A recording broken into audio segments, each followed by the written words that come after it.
Herkese salam. Bu videoda 2024-2025-ci tədris ilini əhatə edən Respublika fən müsabiqələrindən Riyaziyyat fənni üzrə 7-ci sinifin 1-ci turunun 1-ci mərhələsinin sualların izahlarına baxırıq. Bir nömrəli test tapşırığı ilə başlayaq. Hesablayın deyir. İlk öncə bunu hesablayarkən biz baxırıq surətdəki mötərizənin içinə. Mötərizənin içini sadələşdirir. 1 çıx 4-də 3. 1-in əvəzinə biz 4-də 4 yaza bilirik. Bu 4-də 4 çıxılsın 4-də 3 şəklində yazıram. Amma təbii ki onu fikrimizdə, nəzərimizdə tuturuq. 4-də 4-dən 4-də 3 çıxanda qalır 4-də 1.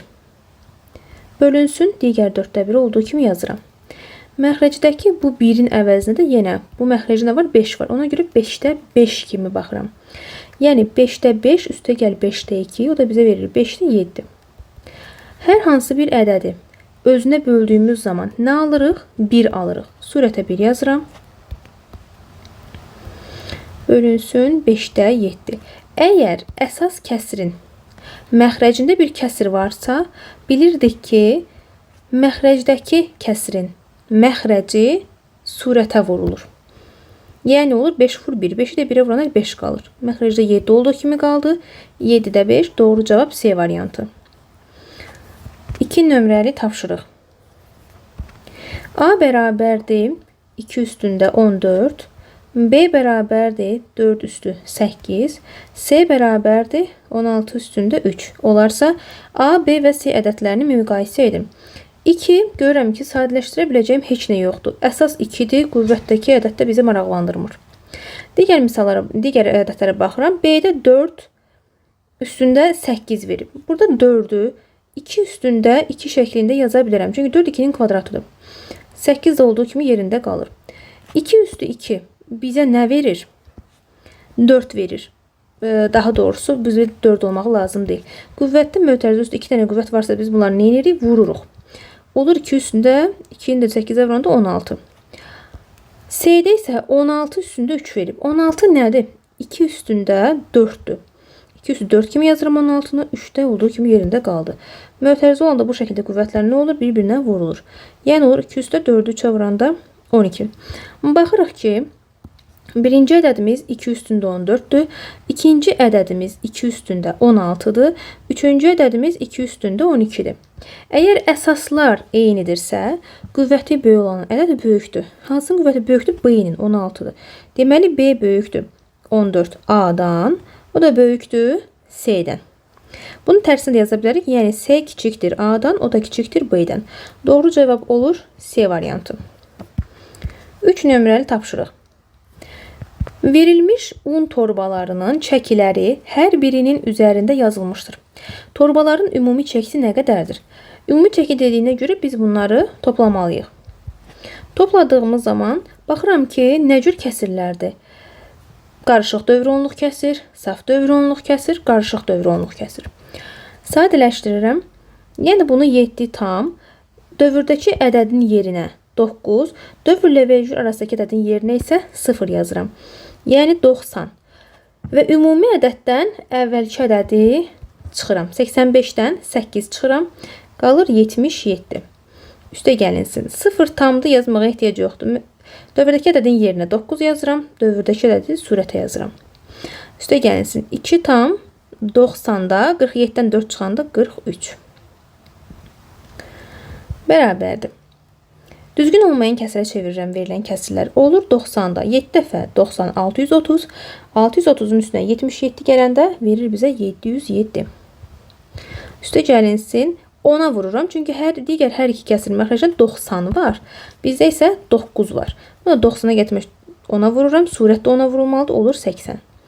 Üstə gəlinsin 2-ni 90-a vuranda 180. Üstə də 43 gələndə 223. Bərabərdir. Məxrəclər bərabərsə bunu birləşdirə bilərəm. Surətlər isə surətdə toplanır. 707 üstə gəlinsin 80, üstə gəlinsin 223. Bərabərdir. 90-da 1010.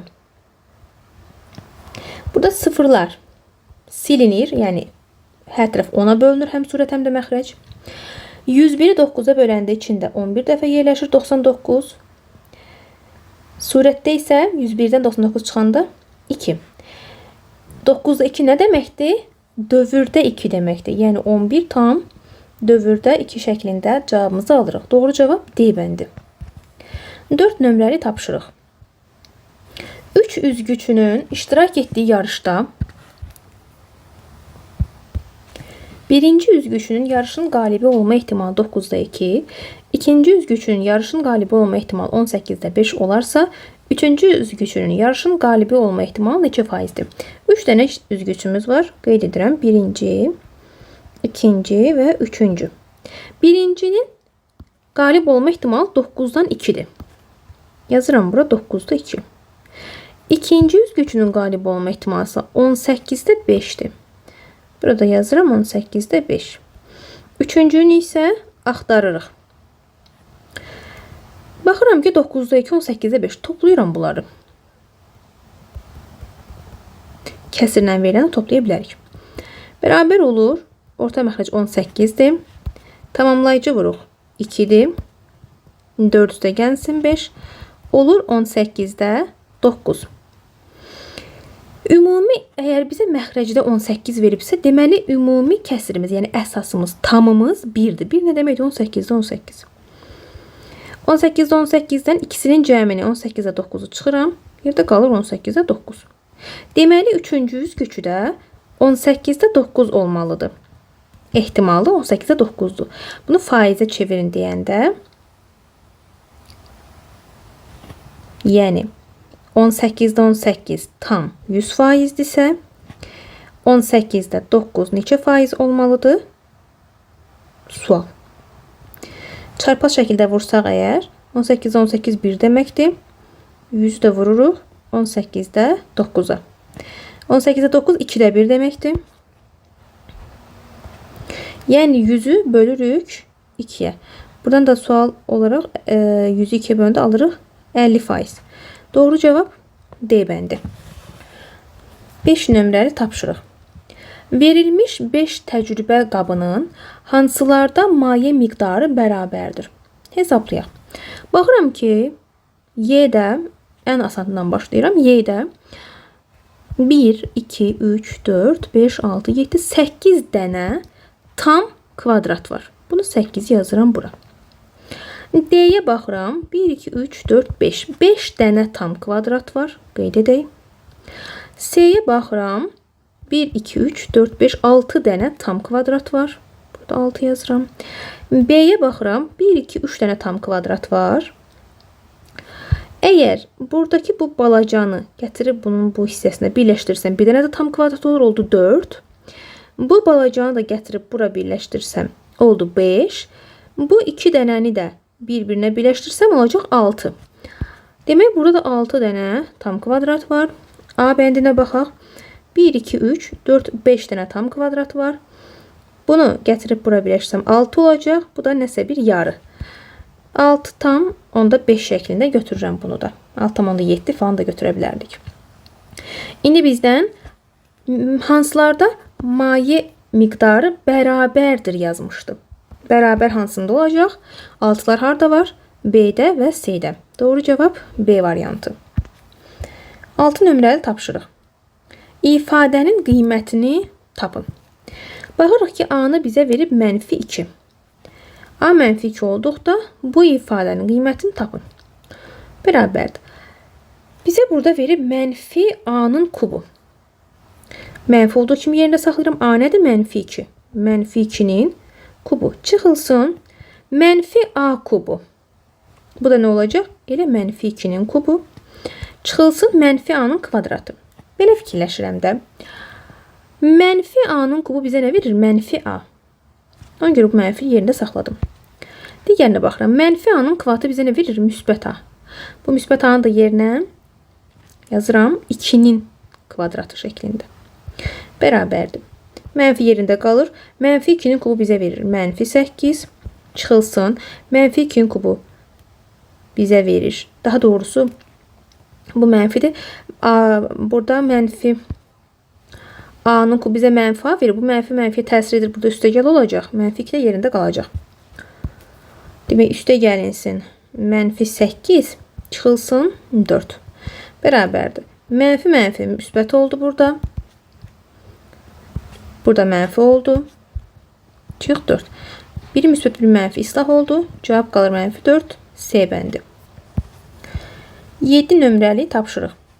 Çox hədlisinin əmsalları cəmini tapın. Bu çox hədlisinin əmsalları cəmini tapmaq üçün verilən çox hədlərin hasilini sadələşdirmək lazımdır. Bərabərdir. Sadələşdirərkən birinci çox hədlinin hər bir həddini digər çox hədlinin hər bir həddinə vururam. İndi qayda ilə bu şəkildə. Vuraq. X kvadratını x-a vuranda alıram x kubu. X kvadratını 1-ə vuranda alıram x-in kvadratı. Mənfi x x-a vuranda alıram mənfi x kvadratı. Mənfi x-i 1-ə vuranda alıram mənfi x. 2-ni x-a vuranda 2x. 2-ni 1-ə vuranda 2. Bərabərdir. Baxıram ki, burada x kvadratı biri müsbətdir, biri mənfidir. İslah oldu. X kubu yerində qaldı. Mənfi x ilə müsbət 2x bizə verir. Müsbət x plus 2 də öz yerində qaldı. Əmsallar cəmini istəyirdi. X kubunun əmsalı burada neçədir bizdə? 1. X-in əmsalı neçədir? 1. Sərbəst həddi də götürürük təbii ki. 1 üstə gəl, 1 üstə gəl 2. Bərabərdir 4. Doğru cavab D bəndi. 8 nömrəli tapşırıq. Aşağıda ədəd oxu üzərində A, B və C ədədlərinin yerləşdikləri aralıqlar verilmişdir. Buna görə verilən ifadələrdən hansılar doğrudur? Baxaq. A harda yerləşib? 0 ilə mənfi 1 arasında. Deməli, A-nın özümüzdə bir qiymət veririk. Təqribən götürürüm mənfi 0,5. Bu nə deməkdir? Mənfi 2-də 1. Rahat olsun deyə mənfi 2-də 1 ilə kəsrlə baxıram. B-yə baxıram. 0 ilə 1 arasında yerləşib. Buna görə B-yə deyirəm müsbət 0,5. Yəni müsbət 2-də 1. C yerləşib 1 ilə 2 arasında. Deməli C-nin qiyməti 1,5-dir. Yəni 2-də 3. Yoxlayaq. 1-də bizə nə verib? Birincidə B-nin kvadratı böyükdür B verib. B nədir? 2-də 1. Yəni kvadratı olacaq 4-də 1. Böyükdür B. B nədir? 2-də 1. 4-də 1 2-də 1-dən böyükdürmü? Əgər kəsirlərin surətləri bərabərdirsə, məxrəci kiçik olan böyük olmalıdır. Deməli, birinci doğru deyil. Keçirik 2-yə. 2-də bizə verib ki, C-nin kubu böyükdür C-nin kvadratı. C nədir? 2-də 3. Kubu nə olacaq? 8-də 27. Böyükdür. C-nin kvadratı olacaq 4-də 9. Həm surətlər fərqlidir, həm məxrəclər. Gəlin məxrəcləri bərabərləşdirək. 8-də 27 yerində qalsın. 4-də 2-yə vursam 8 alırım 2-yə.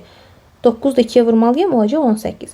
Əgər kəsirlərin məxrəcləri bərabərdirsə, surəti böyük olan kəsir böyükdür. Deməli 2 doğrudur. Üçüncü. A vur B böyükdür A vur C. A nədir? Mənfi 2-də 1. Mənfi 2-də 1-i vurur 2-də 1-ə böyükdür. Mənfi 2-də 1-i vurur 2-də 3-ə. Bu bizə verir mənfi 4-də 1 böyükdür. Mənfi 4-də 3. Əgər məxrəclər bərabərdirsə, surəti böyük olan kəsir böyük olmalıdır. Amma mənfi isə kiçik olanı böyük götürürük. Baxırıq ki, 4-də 1 normalda kiçik olmalıydı, amma mənfi olduğuna görə böyükdür. Demək, üçüncü də doğrudur. Doğru olanlar hansılar oldu? 2 və 3. Doğru cavab C bəndi. 9 nömrəli tapşırıq. Bir tikintini eyni gücdə olan 75 işçi 90 gündə bitirir. Başlanğıcda işçi sayını 20% daha çox olsaydı, yəni 75 20% daha artıram. Yəni 75-in üzərinə 75-in 20%-ni gəlirim. Bu da neçə olur? 75 üstə gəlinsin. 15. Yəni 90. Demək 90 işçi olsaydı tikinti x gündə bitərdi. X-i tapın deyir. İndi baxaq. İşçilərin sayı nə olub? Artıb. Bəs işçilərin sayı artırsa gün sayı nə etməlidir? Azalmalıdır. Biri artıb, biri azalıb. Tərs mütənasibdir. Tərs mütənasibdə kəmiyyətlər qarşı-qarşıya vurulur. 75-i 90-a vururam, 90-ı x-a vururam. Burada bərabərliyin hər iki tərəfində olan ədədləri silirəm. Yəni hər tərəfi 90-a bölürəm. Qalır 75 bərabər x. Yəni 75 günə bitərdi işçilərin sayı 20% daha çox olsaydı. Doğru cavab A bəndi. 10 nömrəli tapşırıq. 6A cüt ədəd olarsa, aşağıdakıların hansı mütləq cütdür? Baxan kimi görürük ki, D bəndi doğrudur. Niyə? Çünki 12A nə deməkdir? 2 vurulsun 6A. 6A-nı bizə nə verib? Cüt verib. Düzdürmü? İstənilən ədədi 2-yə vursaq, onsuz da bizə nə verməlidir? Hasil cüt verməlidir. Ümumiyyətlə, cüt ədədində düstur nə deməkdir? 2N deməkdir. N-in yerində istənilən ədəd olsa da, 2-yə vurduğumuza görə bu nə olur? Cüt olmuş olur. Doğru cavab D bəndi. 11 nömrəli tapşırıq. Hesablayın.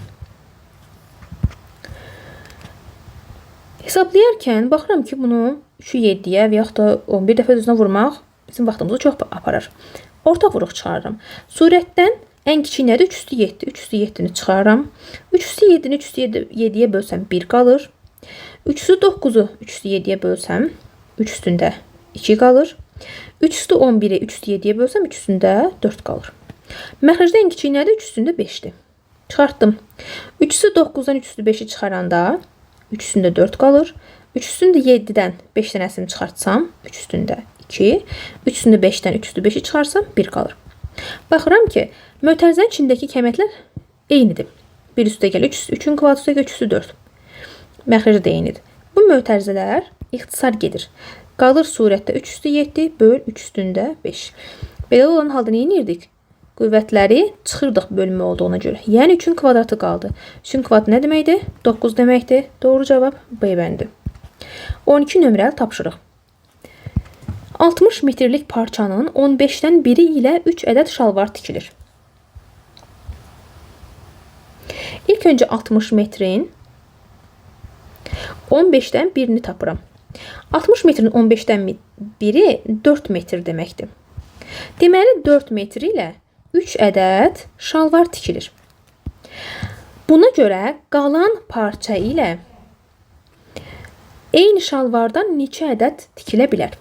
60 metr var idi, 4 metr istifadə olundu. Nə qədər qalır? 60 çıxılsın 4, 56 metr qalır. İndi bu 56 metr ilə deyir, neçə ədəd şalvar tikilər? Burada çarpaz şəkildə vururam. Əgər belə fikirləşək, necə bir tərtib olduğunu. 4 metrdən 3 dənə alınıbsa, parçanın nədir? Artdı. 56 metr oldu. Şalvarın sayı nə etməlidir? Artmalıdır. Düz mütənasibdir. Buna görə çarpaz şəkildə vurulacaq. Yəni 4 vurulsun x bərabərdir. 56 vurulsun 3. X də burada bərabərdir. 56 vur 3 böl 4. 56 4-ə bölünür. 14 qalır. 14-ü də 3-ə vursaq alırıq 42. Demək 42 ədəd eyni şalvar tikilə bilər. Doğru cavab A bəndi. 13 nömrəli tapşırıq. Aşağıdakı 4 düz xət kəsişir. Bucaq 2 üstə gəlsin bucaq 3. Bərabərdir 88 dərəcə olarsa, bucaq 1 üstə gəl bucaq 2 üstə gəl bucaq 3 üstə gəl bucaq 4 üstə gəl bucaq 5 cəmini tapın. Baxıram ki, bucaq 2 ilə bucaq 3 buradadır. Və burada nə əmələ gəlib? Bir dənə 3 bucaq əmələ gəlib. 3 bucaq əmələ gəlib. 3 bucağın daxili bucaqları neçə dərəcədir? 180 dərəcədir. Yəni mən buradakı bucağı tapa bilərəm. 180-dən çıxıram 2 ilə 3-ün cəmini, yəni 88-i alıram 92. Deməli, buradakı bucaq 92 dərəcədir. Bu 92-də onun qabağı da 92 olmalıdır. Yəni, qarşılıqlı bucaqlar bir-birinə bərabərdirlər. 4 isə 92-nin qonşusudur. Baxın, burada qonşu bucaqlardır bunlar. Qonşudurlarsa, bucaq 4-ü taparkən nə etməliyəm? 180-dən 92-ni çıxıram. Olur 88 dərəcə. Yəni, bucaq 4 də 88 dərəcədir. Tapdıq. Bu bərabərdir 88 dərəcə.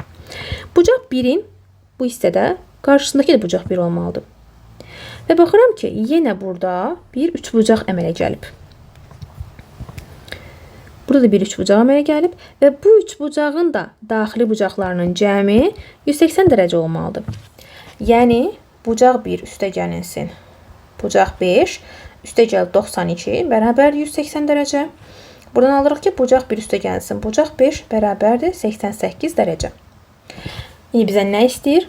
Bucaq 1 üstə gəl bucaq 2, üstə gəl bucaq 3, üstə gəl bucaq 4, üstə gəlsin bucaq 5. Bərabərdir. Bucaq 1 ilə bucaq 5-in cəmi nə qədərdir? 88 dərəcə. Üstəgəl bucaq 2 ilə bucaq 3-ün cəmi 88 dərəcə. Bucaq 4 88 dərəcə. Cəm neçə eləyəcək? 3 vur 88. Bu da olur 264 dərəcə.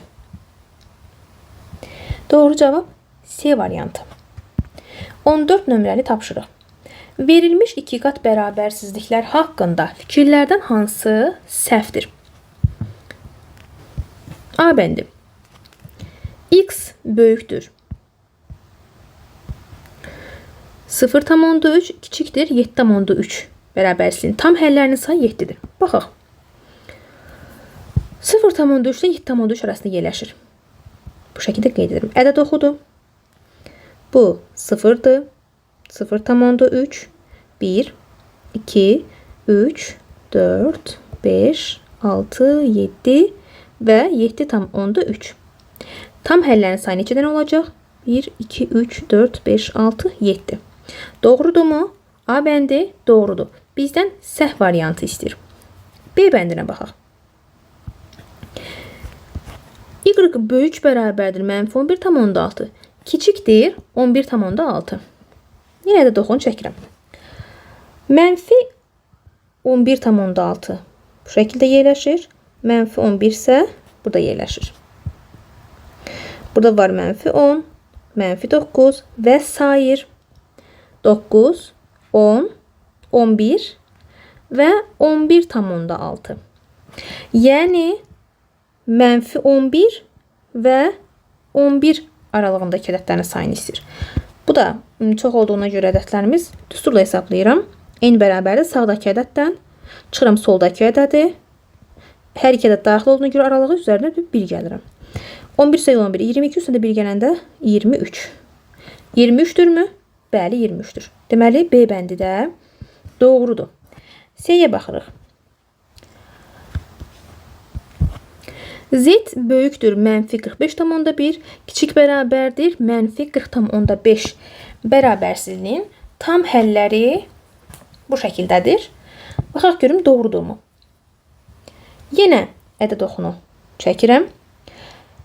Bu olsun mənfi 45,1, amma bu olacaq mənfi 45, mənfi 44, mənfi 43, mənfi 42, mənfi 41, mənfi 40, tam onda 5 və mənfi 40. İndi tam həlləri hansılar oldu? Mənfi 45, mənfi 44, mənfi 43, mənfi 42, mənfi 41. Doğrudur mu? Doğrudur. Deməli, C bəndini atırıq. Yerdə qaldı D bəndi. Doğru cavab D olacaq. Amma yenə də gəlin araşdıraq. 17 bölü 4 nə deməkdir? 4 tam 4-də 1 deməkdir. Deməli, K böyük bərabərdir 4,4-də 1. Kiçik bərabərdir 82-də 9-a bölsək 9,9-da 2. Bu bərabərsizlikdir. Tam həllərin sayı 6-dır. Yenə də oxunu çəkirəm. 4,4-də 1 burada yerləşir. Ondan sonra gəlir 5, 6, 7, 8, 9 və 9,9-da 2. Tam həlləri hansıları oldu? 1, 2, 3, 4, 5 dənə. 5 dənə oldu. Amma neçə dənə demişdi deyir? 6 dənə demişdi. Buna görə yanlış variant D bəndindədir. 15 nömrəli tapşırıq. AB paraleldir GF. Hanı AB? AB xəttini uzadıram. GF ilə eyni uzunluqda olsun. Çünki düz xətlərdir. Düz xətləri istədiyimiz qədər uzada bilərik. Verilmiş şəkillər əsasında X tapın. Buradan CB-ni də uzadıram. Birləşdirirəm bu G nöqtəsini. Nə fərqi var ki? Baxın, buradakı 30 dərəcəlik bucaq ilə buradakı bu verilməyən bucaq daxili çarpaz bucaqlardır. Və daxili çarpaz bucaqlar hər zaman bir-birinə bərabər olur. Bu şəkildə. Daha sonra baxıram ki, burada bir dənə 3 bucaq var. Burada belə bir 3 bucaq var. Və 3 bucağın daxili bucaqlarının cəmi bilirik ki, 180 dərəcədir. Yəni, buradakı bucağı tapmaq üçün 180-i 30 deyil 70 tapıram. 30 da 70, 100. 180, 100 çıxanda buraya qalır 80 dərəcə. 80 dərəcə və bu bucaq açıq bucaqdır. Cəmi 180 olmalıdır. Bura alfadır, burada alfadır. Çünki oxşar olduğunu verib burada, bərabər olduğunu verib. Yəni, 2 alfa üstə gəl 80 bərabərdir 180. 2 alfa bərabərdir 100. Alfanın 1 də bərabər olur 50 dərəcə. Deməli buranı tapdıq 50'dir. Burada 50'dir amma bizə lazım deyil. 70'in qonşusunu tapa bilərəm burada. 70'in qonşusu neçə olur? 110 dərəcə. Cəm 180 olmaq üçün qonşu bucaqlardır. Baxırıq ki, yenə burada bir dənə 3 bucaq var. Və bu 3 bucağın da daxili bucaqlarının cəmi 180 dərəcədir. 110 üstə gəl 50. 160. 160'ın üstə neçə gəlsəm 180 eləyir? 20 dərəcə. 20'nin qonşusu x-dır. X tapmaq nə etmək lazımdır? 180'dən 20'ni çıxıram. 160 dərəcə. Doğru cavab D bəndi. 16 nömrəli tapşırıq. Düzbucaqlı formasında olan 6 eyni taxta blok şaquli və üfüqi olaraq bir yerdə toplanıb. Düzbucaqlı bir hissə düzəldir. Taxta blokun birinin eni x-1 santimetr olarsa bütün şəklin perimetrini tapın. Və bizə deyir ki 6 eyni taxta blok. Aha. Enlərin hamısını A yazıram. Bərabərdir də onsuz da. Burada A yazıram, burada A yazıram. Belə, belə. Uzunluğa da B yazıram.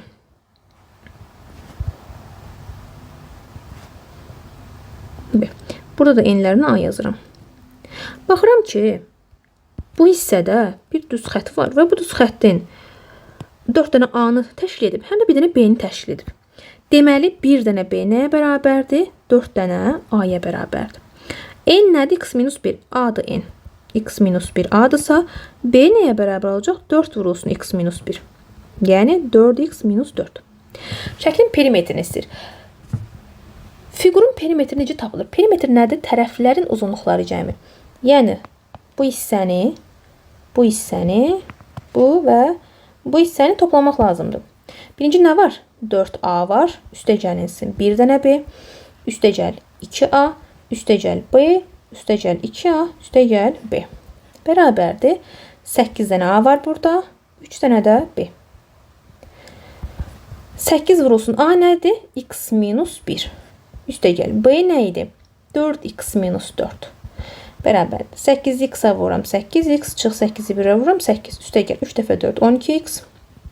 3 dəfə 4 12. 8x üstə gəl 12x bizə verir 20x. Mənfi 8 çıx 12 bizə verir mənfi 20. 20-ni ortaq uruq kimi çıxardıram. Qalır x-1. Doğru cavab D variantı. 17 nömrəli tapşırıq. M kiçikdir N, o da kiçikdir mənfi 1 olarsa, aşağıdakılardan hansı səhvdir? Əgər N mənfi 1-dən kiçikdirsə, N-ə özümdən bir qiymət verirəm, mənfi 2. M də bunlardan kiçikdirsə, M-ə də bir qiymət verirəm, mənfi 3. Yaza bilərik bu şəkildə. Verilən bərabərsizliyə görə. A bəndini araşdıraq. A-da bizə verib ki, 1 böl M böyükdür 1 böl N-dən. Yəni 1 bölü mənfi 3 böyükdür 1 bölünsün mənfi 2-dən. Hər tərəfi mənfiyə vururam. Olur 3-də 1, kiçikdir işarə də dəyişir 2-də 1. 2-də 1 3-də 1-dən kiçikdirmi? Əgər kəsirin surəti bərabərdirsə, məxrəci kiçik olan böyükdür. Deməli, A bəndi doğrudur. Bizdən səhv istədiyinə görə A-nı atıram. B bəndinə baxırıq. M-in kubu kiçikdir N-in kubu. M nədir? Mənfi 3. Mənfi 3-ün kubu kiçikdir mənfi 2-nin kubundan. Mənfi 3-ün kubu bizə verir mənfi 27.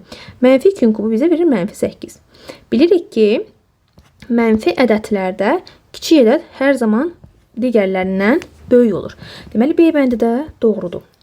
C-yə baxırıq. M-in kvadratı böyükdür N-in kvadratı.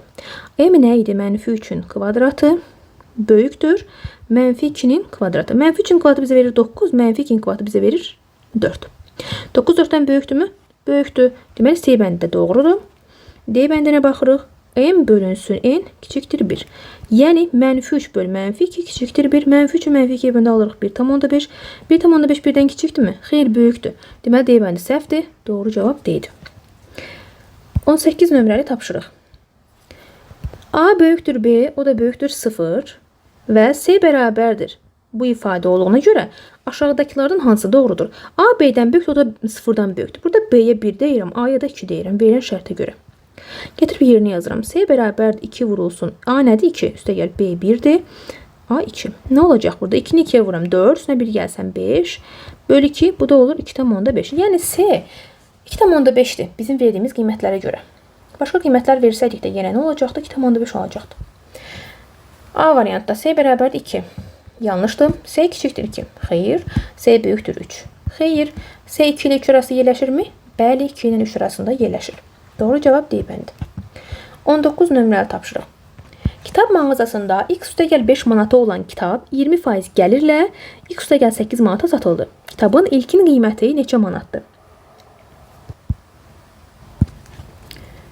X üstəgəl 5 bu kitabın ilkin qiymətidir. Və 20% gəlirli x üstəgəl 8 manata satılıb. Yəni x üstəgəl 5 100%-dir. 20% gəlir demək 120% deməkdir.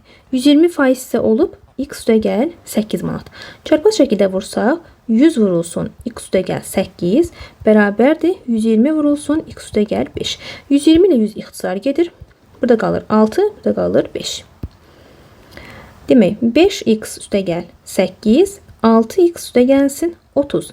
5x 6x'in yanına keçirirəm. 30'u da bu 80 nədir? 40 olmalıydı burada. 5 dəfə 8 40. 30'u da 40'ın yanına keçirdirəm.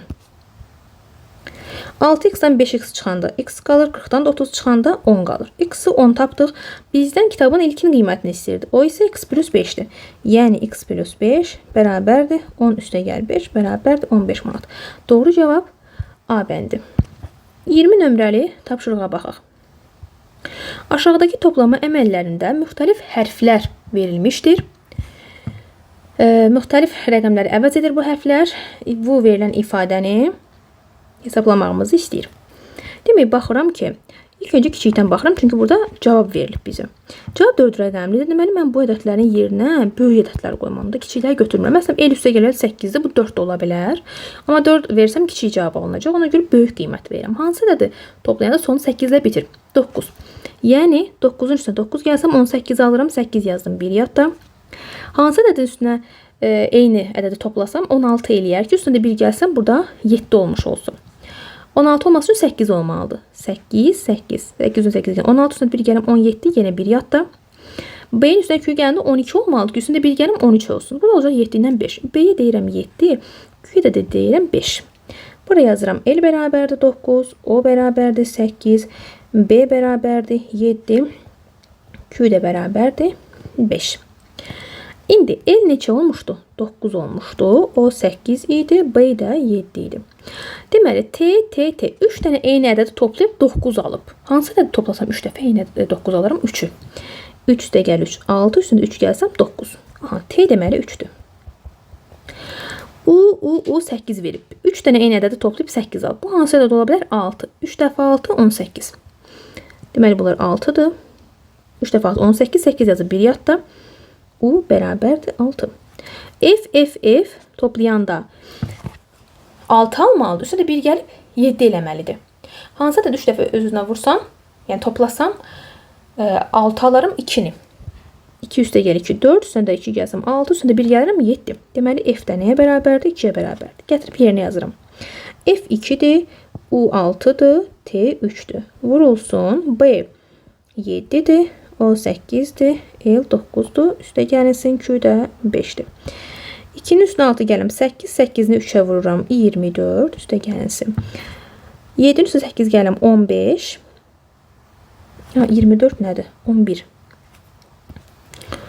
11, 7'nin üstünə 8 gələm 15, 15'in üstünə 9 gəlirəm 24, bu da vurmadı, üstə gəlinsin 5. 11'i 24'ə vursaq əgər,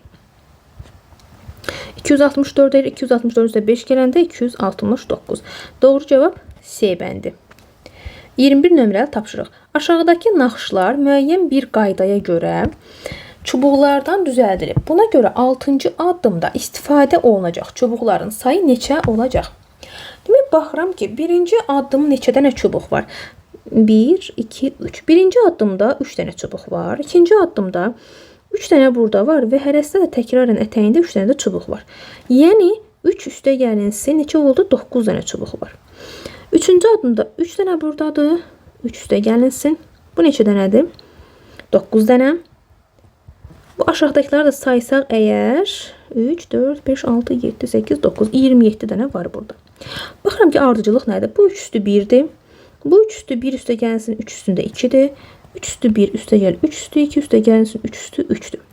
Bizə 6-cı addım deyir. Əgər 3-cü addımın sonuncusu 3 üstü 3'dürsə, 6-cı deməli 3 üstü 6 olmalıdır. Yəni 6-cı addım olacaq 3 üstü 1 üstə gəl 3 üstü 2 3 üstü 3 3 üstü 4 3 üstü 5 3 üstündə 6. Bunu hesablasaq əgər bizə verəcək 1092. Doğru cavab B bəndi. 22 nömrəli tapşırıq. Rəqəmləri sıfırdan fərqli və rəqəmləri cəmi 1001 olan 1000 rəqəmli neçə natural ədəd yazmaq olar? Əgər rəqəmlər cəmi 1001-dirsə, belə bir ədəd yazıram. Tutaq ki, birlərdən təşkil olunsun və sonunda bir 2 olsun. Və bu birlərin sayı 999 dənə olsun. Deməli, 99 dənə yazıram bura. 999 dənə 1, üstə 2 gələndə deyəcək 1001. Gələn dəfə 2 ilə 1-in yerini dəyişirəm. Bu şəkildə yazıram bunu. Bir dəfə də dəyişirəm. 2 artıq ortalarda qaldı. Bir dəfə də dəyişirəm, gətirirəm. Tutaq ki, bu hissəyə düşür. Nöqtələr yazaq belə. 2, 1, 1. Bir dəfə də belə olur. Bir dəfə də bu şəkildə. Deməli, ümumi ədədlərin sayı neçə dənə olmalıdır? 1000 dənə olmalıydı. 1000 rəqəmli deyir axı. 1000 rəqəmli neçə natural ədəd var? Elə 1000 dənə ədəd olmuş olacaq. Doğru cavab C variantı. 23 nömrəli tapşırıq. Səma dəftərinə aşağıdakı kimi fiqurlar çəkərək naxışı tamamlamaq istəyir. Hər bir fiqur tərəfinin uzunluğu 2,4 cm olan düzgün, yəni tərəflər bərabər 6 bucaqlıdır. Səma bu naxışı 12-ci şəklə qədər davam etdirsə, əldə etdiyi fiqurun perimetri neçə metr olar? Birinci şəklə baxıram. Birinci şəkildə, birinci şəkil yazıram bura. Neçə dənə tərəfi var? 6 dənə tərəf var. İkinci şəkildə neçə dənə tərəf var? 10 dənə tərəf var. Üçüncü şəkildə neçə tərəf var? 14 tərəf var. Dördüncü şəkildə neçə dənə tərəf var? 18 tərəf var. Bizim 12-ci şəkil istəyir. 12-ci şəkildə neçə dənə tərəf olacaq?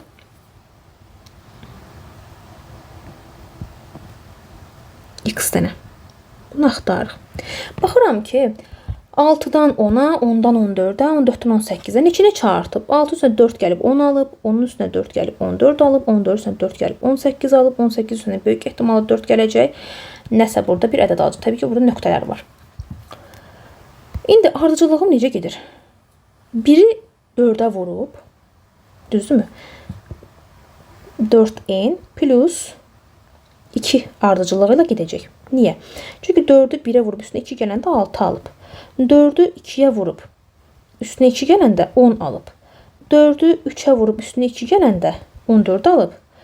4-ü 4-ə vurub, 3-ə vurmuşuq. 4-ə vurub üstünə 2 gələndə 18 alıb. Nöqtələr, arada qalanlar. Demək 4-ü 12-yə vurub üstünə 2 gələcək. 50 dənə tərəf alacaq. Demək 12-ci şəkildə 50 tərəf var.